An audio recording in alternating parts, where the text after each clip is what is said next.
immigration in Mérida, changing my 1-year visa into the 3-year visa, and the lines are so long that somebody stays overnight for you in line to hold your place. And gracias.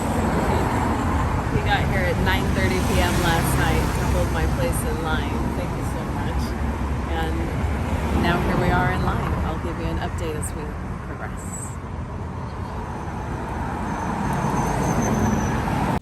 Well, I got it. Well, this was a long road.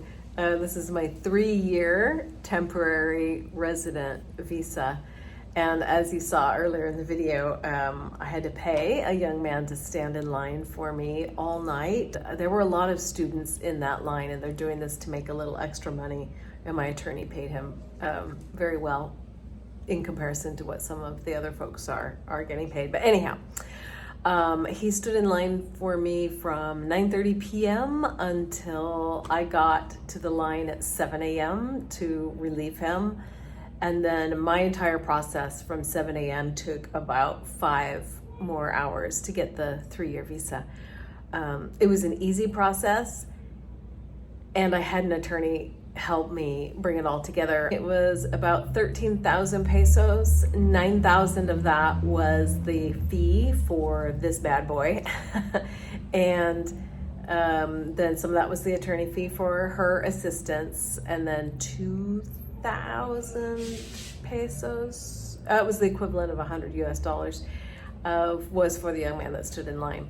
So I was excited when I got there because he was first in line. I thought, oh my goodness, I'm gonna be in and out, no problem.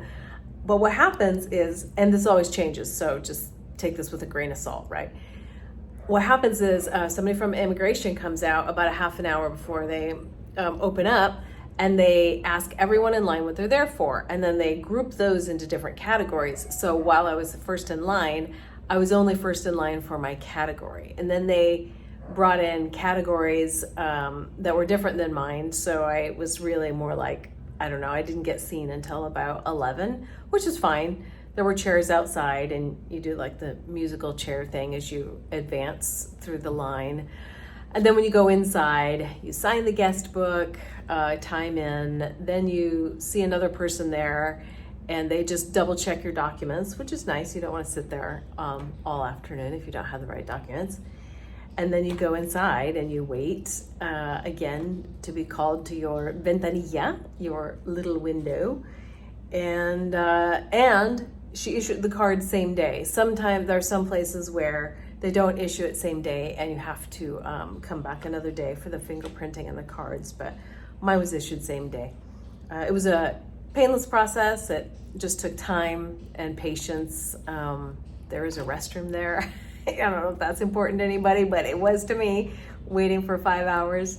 And, bring some snacks, bring a book, and be prepared to wait. But currently that system in Mérida, that's how it's functioning, and it's always changing. So again, this is just like my story, my process, and I wish you luck with yours.